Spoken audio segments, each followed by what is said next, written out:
Everyone in Puerto Rico woke up Monday morning to no power and no clean drinking water. That's if they could sleep at all, as Hurricane Fiona made landfall. The storm hit over the weekend, sweeping roofs from homes, lifting bridges from their moorings, and cratering roads. All this as Puerto Rico is still trying to recover from the impact of Hurricane Maria in 2017. Nearly 3,000 people died in that storm 5 years ago. David Begnaud is in San Juan with the latest. Hurricane Fiona roared ashore, dumping as much as 25 inches of rain, driving up winds to 91 miles per hour, all along Puerto Rico's southern coast. There were moments like this. Neighbors with a boat, some rowed, and a desperate will to save a family trapped in high water. There has been catastrophic flooding and mudslides, down trees and power lines. Brown floodwater flowed in all directions, seemingly swallowing everything in its path. In Utuado, in the center of the island, this new metal bridge, built just 4 years ago after Hurricane Maria, was swept away like a twig. Nearly the entire island is in the dark. Some 1.3 million people are still without power. Almost 840,000 have no running water. We got in a helicopter and we first flew over to Baja. You could see people standing on cars on the second story of their homes. And then we headed all the way west to the municipality of Añasco. That's where, above the water and out of danger, Norma Rivera grew up and is determined to stay.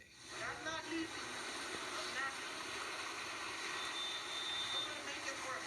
Even if we got to live in tents. Lourdes, who also rode out the storm here, says her community was just starting to recover from Hurricane Maria back in 2017. They worked so hard for their things and now they're losing it again. Look, it's still raining. It's hard to say Fiona is totally gone. We're getting the final rain bands that are moving through. You know, tomorrow's going to mark 5 years that Hurricane Maria ravaged the island of Puerto Rico, and that cut power to people for months. The question is, how long is it going to be out now? And John, that's really going to be the test for Luma Energy, which is the private company hired by the government to come in and rebuild the grid and maintain transmission and distribution. If they can get the power on within the next 3 to 5 days, the government will declare it a success. If they can't, as one Puerto Rican said to me, all hell's going to break loose. The bottom line is, because of Fiona, Puerto Ricans are going to wake up tomorrow with no power yet again. David Begnaud in San Juan, Puerto Rico. Thank you, David. For more on this, I want to bring in FEMA Administrator Deanne Criswell. Madam Administrator, thank you so much for joining us. You're headed down to Puerto Rico. What are they most in need of there? Well, John, first, thanks for having me on today. And yes, I talked to the governor earlier today to hear from him exactly what the needs were. And what we're hearing right now and what our focus is right now is on making sure that we have all the life-saving resources available if needed. And then what we need for power restoration. I want to be able to get on the ground as early as I can, so I am headed there in the morning so I can see firsthand what the needs are, talk with the governor, talk with the local communities, get a better understanding so we can get the right resources in place. And power restoration seems to be quite a big problem. What is the scope of that problem? How bad do you think it is in advance of your arriving there to see it firsthand? Yeah, I think, what we're seeing right now is the power is slowly coming back on, but what we see with all hurricanes is that power is one of the first things that we lose, and it does slowly come back on.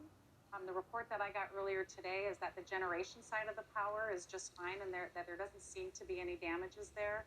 So our focus is going to be on how do we get the transmission side of the power grid back up and running.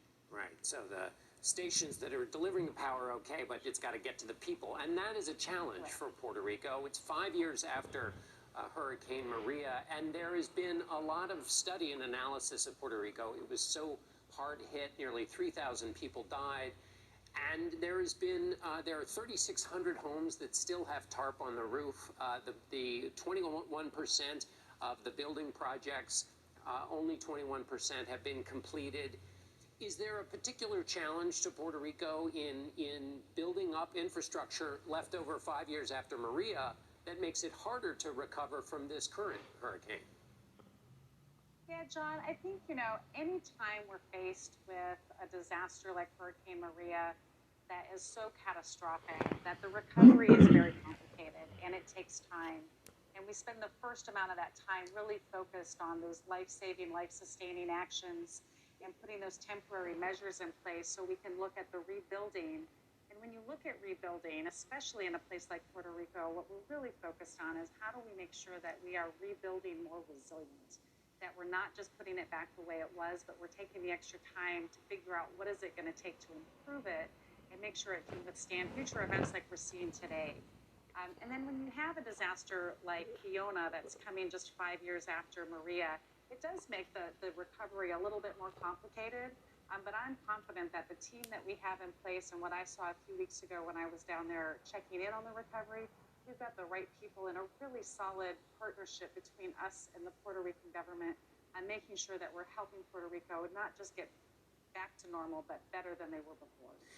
You're in a tricky position because you're dealing with the acute emergency of the moment, which requires all of your attention and compassion and skill.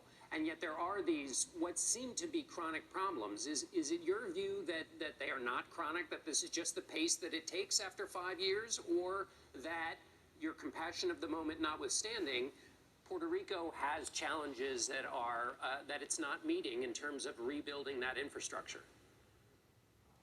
You know, I think, John, what we're seeing around the country is that we've got some infrastructure that's just aging across our country. And one of the focuses that FEMA has had is how are we taking steps now before a disaster to improve the resiliency in communities across the nation. And Puerto Rico is no different, right? They've got some aging infrastructure, and what Maria did is give us that opportunity to help now improve that infrastructure and rebuild it stronger. And one of the things that FEMA's been really focused on is not just this response and recovery, but how do we get into communities that also have aging infrastructure to help them put mitigation projects in place, increase their resiliency, increase their preparedness so they can reduce the impacts that they're seeing from these types of severe weather events that seem to be increasing. And as a last question, while you're trying to shore up the old weaknesses of infrastructure, nature is working against you. Climate change is only making disasters like these hurricanes more likely, more frequent. So how does FEMA keep pace, given all the back work you've got to do, with the changing nature of weather as a result of climate change? I think that's the challenge of our day right now. I mean, FEMA is postured and we are ready to respond, and we will continue to respond and help communities recover.